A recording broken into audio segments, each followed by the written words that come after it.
पाठ 9। गुरु महाराज का आगमन। बचपन में मेरा एक मित्र था। उसका नाम लल्लू था।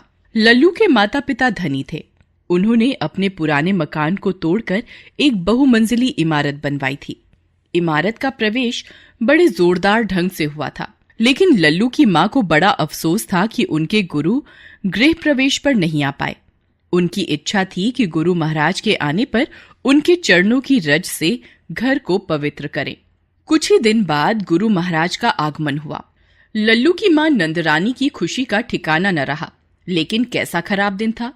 आकाश में काले बादलों की घटा छाई हुई थी। सर्दी का मौसम, आंधी और पानी थमने का नाम नहीं ले रहे थे। गुरुजी की खातिरदारी में बहुत रात हो गई। राह के हारे थके गुरुदेव खाना खाकर पलंग पर लेट गए। बढ़िया पलंग और अच्छे गद्दे पर लेटकर प्रसन्नचित्त गुरुजी ने मन ही मन लल्लू की मां नंदरानी को अनेक आशीर्वाद दिए और गहरी निद्रा में सो गए। लेकिन आधी रात में अकस्मात उनकी नींद खुल गई। छत से पानी टपक रहा था और उनकी तोंद पर गिर रहा था। धीरे धीरे पूरी तोंद भीग गई। पानी ठंडा था। गुरुदेव पलंग से उठ खड़े हुए। पलंग भारी नहीं था। मसहरी समेत गुरुजी उसे दूसरे कोने में खींच कर ले गए और चुपके से फिर सो गए। अभी मुश्किल से 1 मिनट भी नहीं गुजरा था कि फिर वैसे ही 2-4 बूंद ठंडा पानी टप टप पेट पर टपका। गुरुदेव फिर उठकर पलंग को खींचकर तीसरे कोने में ले गए। गुरुदेव फिर लेटे, पर पेट के ऊपर पानी का टपकना जारी रहा। इस बार पलंग को खींचकर चौथे कोने में ले गए। वहां भी यही हाल हुआ। इस बार बिछौने को टटोल कर देखा तो बिछौना पानी से भीग चुका था। अब उस पर सोने का भी उपाय नहीं था। गुरुदेव ने सोचा, इससे तो अच्छा है अब बरामदे में ही बैठा जाए। बरामदे में एक लालटेन जली हुई थी। वे वहीं एक बेंच पर आकर बैठ गए। मजबूरी में उन्होंने अपनी धोती खोलकर आधी धोती से अपने शरीर को अच्छी तरह से ढक लिया। इसी समय एक और घटना हुई जिससे गुरुदेव और विचलित हो गए। बड़े बड़े मच्छरों ने गुरुदेव के कानों में भिनभिनाना शुरू कर दिया। मच्छरों के काटने से शरीर में जलन होने लगी। गुरुजी वहां से उठकर इधर उधर भागने लगे। कभी अपना अंगोछा फटकार कर मच्छरों को भगाते तो कभी हाथ हिलाकर, लेकिन किसी तरह भी उनके धावे को रोक पाने में सफल नहीं हुए। गुरुजी की इस गोलाबारी में 2-4 मच्छर शहीद हो भी जाते थे तो उनकी जगह नई कुमुक आ जाती थी। मच्छर दूने उत्साह से हमला कर देते थे। जाड़े की ऋतु में भी उनकी देह से पसीना छूटने लगा।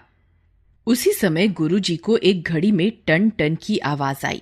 उस समय 4 बजे थे। गुरुजी ने खींचकर मच्छरों से कहा, काटो, जी भर कर काटो। अब मेरे हाथ पैर नहीं चलते। यदि सवेरे तक जीता रहा तो इस अभागे शहर में फिर कभी नहीं आऊंगा। सवेरे जो गाड़ी मिलेगी उसी से अपने घर भाग जाऊंगा। इतना कहकर गुरुजी दीवार का सहारा लेकर जमीन पर ही बैठ गए। देखते ही देखते सभी कष्टों को मिटाने वाली गहरी नींद ने आकर उनकी सारी तकलीफ दूर कर दी। गुरु महाराज उसी हालत में अचेत होकर सो गए। सवेरे नंदरानी नीचे उतर कर आई। उन्होंने देखा कि गुरुजी के कमरे का दरवाजा खुला हुआ था। पलंग जहां लगा हुआ था वहां पर नहीं था। नंदरानी ने बाहर निकलकर नौकरों को आवाज लगाई, लेकिन सब व्यर्थ ही गया। अभी कोई सोकर भी नहीं उठा था।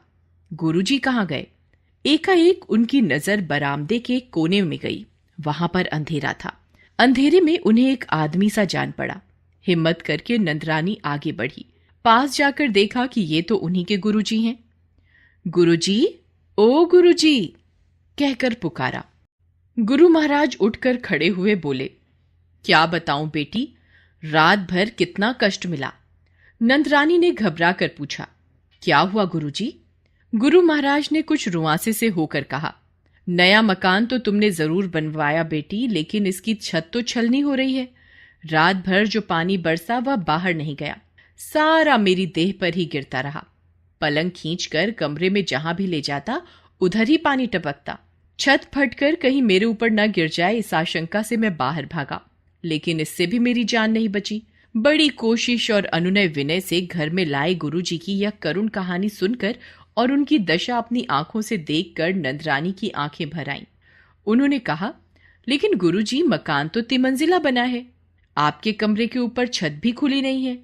वर्षा का पानी 3-3 छतों को तोड़कर आपके ऊपर कैसे गिर सकता है? नंदरानी को कहते कहते ख्याल आया कि शायद ये उसी शैतान लल्लू की कोई कारस्तानी होगी। वे दौड़कर कमरे के भीतर गईं।